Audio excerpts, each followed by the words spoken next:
Good afternoon once again. This is Attorney Ramon de las Alas, your regular host at my YouTube channel, NBA Trivia and NBA Sports Cards et al.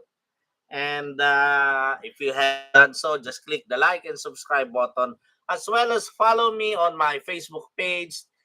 That is where I upload my YouTube videos, episodes of this YouTube channel. Well, share it to your friends, share it to your groups, on your wall. Invite your friends so that they will know that we are talking about their favorite sport here, as well as the collectibles, uh, especially the cards of those NBA players, which commemorate or somehow remind us of their greatness. Yes. For today's episode, we will be talking about another NBA legend, although he was not admitted into the Hall of Fame. Naismith basketball. He was nominated, but he was not admitted. He still have a chance. He still has a chance. There are many more years to come for Tom Chambers. Yes, this is the rookie card of Tom Chambers. I cannot get a focus on my camera, but it's somehow blurry. This is the famous red, white, and blue border of Fleer. Well, it seems that the edges are showing. Well, the camera has cooperated with us. Well, you can see the beauty of Chambers, although there are minor dings on the corners already.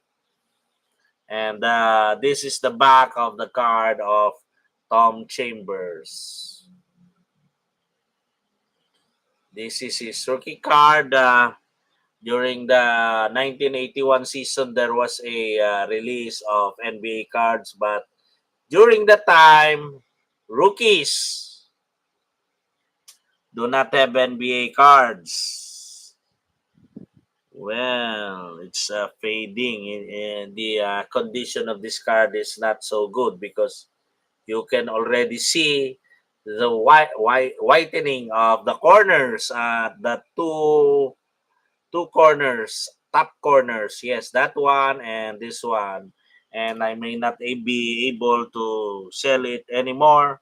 Anyway, I'll try to look for a better Tom Chambers rookie card. Yes.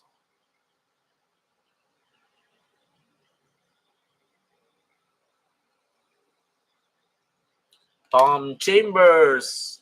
And who can forget the dunk made by Tom Chambers, I think, on Mark Jackson. Well, he dunked over Mark Jackson. That is still one of the most iconic dunks in NBA history. Tommy Gunn, Tom Chambers, nicknamed Tommy Gunn, was a 6'10" forward from Utah. He was born last June 21, 1959 in Ogden, Utah, US. Yes, I cannot forget that uh, high-flying dunk by Tom Chambers over Mark Jackson. He literally flew over Mark Jackson, soared and dunked the ball. And Tom Chambers was a four-time NBA All-Star in 1987, 1989, 1990, and 1991. He was a two-time All-NBA second team in 1989 and 1990, and one-time All-Star Game MVP in 1987. I think that was the time when he dunked over Mark Jackson. Yes. And he played alongside more heralded Terry Cummings during his early Clipper days. He played in the NBA Finals during the 1993 season with the Phoenix Suns. Well, he was with Charles Barkley during that time. And, well, they were not so lucky to win the title because they faced Michael Jordan, his airness. In fact, Tom Chambers has the most career points scored, not in the Hall of Fame. He has more than 20,000 points, 20,049 to be exact. And he is not in the Hall of Fame. There are two of them who have more than 20,000 points. The other one is Eddie Johnson. The Eddie Johnson who played for the Sacramento Kings, not the small guy. Eddie Johnson was arrested and played for the Atlanta Hawks. Well, the best season of Tom Chambers. Well, here are his statistics. 27.2 points per game, 7 rebounds, 2.3 assists per game, 1.1 steals, 0.6 blocks, and shooting 50.1% from the field with the Phoenix Suns during the 1989 and 90 season. Tom Chambers. Well, nominated to the Naismith Memorial Hall of Fame, but unfortunately, well, he was not admitted. His number 24 was retired by the Phoenix Suns, while his number 42 was retired by the Utah Utes, his college basketball alma mater. Well, he was a 6'2" guard during his sophomore year. That's why he he was very good in dribbling, and he grew. He grew by at least 6 inches during the following year, and subsequently we became 6'10". He was at Utah. He was a sidekick, sort of a sidekick to star forward Danny Brains, but Danny Brains would not pan out in the NBA. He was he weighed around 220 pounds during his playing career. That's Tom Chambers, and was a first round pick of the San Diego Clippers during the 1981 NBA draft as the 8th overall pick. He was the 8th overall pick. Played forward after being a center, and he played second fiddle to Terry Cummings. That's why they traded him to James Donaldson, Greg Kelser, later on a draft pick that turned out to be Michael Cades. Well, the bruiser Michael Cades. Tom Chambers appeared in 16 NBA seasons. That's well, the other player who has scored more than 20,000 points is Anton Jamison. But I'm sure Eddie Johnson, Anton Jamison, and Tom Chambers are the three persons who have made or scored at least 20,000 points during his career, during their careers, but have not been inducted into the Hall of Fame. Well, what do you know? He during the Phoenix Suns Ring of Honor ceremony in 1999, he was the first inductee and there was a bronze statue commemorating his 1989 dunk over Knicks guard Mark Jackson. It was not in the All-Star game. That just Google it and you will find how good Tom Chambers was. Well, particular in that dunk. Tom Chambers, one of the best dunkers. Tom Chambers. Well, that will be all for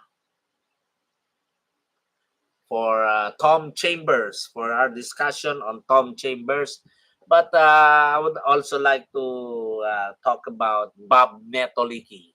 He was one of the few NBA or few professional basketball players because he did it with the ABA, but those stats are recognized already by the NBA because last November 14, 1973, Netolicky played for the San Antonio Spurs when they lost at home to the Indiana Pacers on a last-second shot.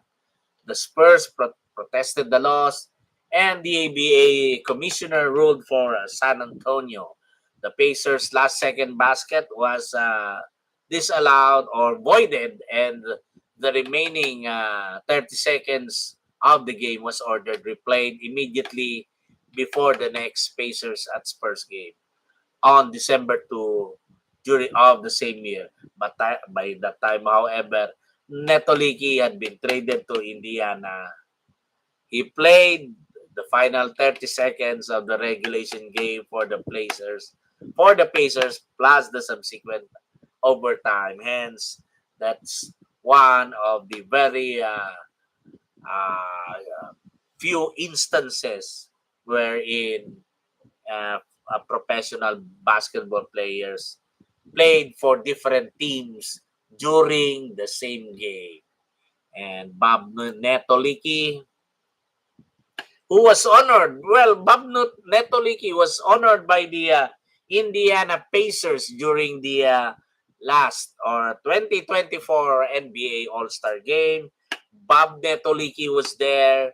They were the old-timers. Don Buse was there. Billy Knight was there, one of my favorites then. And the newly retired Pacers, Dale Davis, Reggie Miller, well, I think Jermaine O'Neal, and who are the other retirees therein? Well, the Davis boys, I think Rick Smiths. Well, there were others. I forgot. They were the ones who played for the Indiana Pacers, the retirees, the later. But Bob Netolicky was there. Bob Netolicky, then Billy Knight was introduced, and then Don Buse. Don Buse is the first and only man to ever lead the NBA and the ABA in steals and assists. Well, we will talk about Don Buse and Bob Netolicky as well as Billy Knight later on. Billy Knight averaged, I think, 28 points, 26 points per game during the first few years of his NBA career. Thank you very much. This is again Attorney Ramon de las Alas saying goodbye, but not for long. Goodbye for now. I'm broadcasting from Quezon City, Metro Manila, Philippines, in Southeast Asia. And God bless us all. More power to you. May the force be with you. I'll be back, as Arnold once said. See you next episode. NBA Trivia and NBA Sports Cards et al. On your YouTube channel, on my as well as on my Facebook page, my YouTube channel. Well, same name, so that it will be easy for you to find the same, although it's quite a bit long. Well, it sums up all that we have discussed and we will be discussing here. NBA Trivia and NBA Sports Cards et al. See you next episode.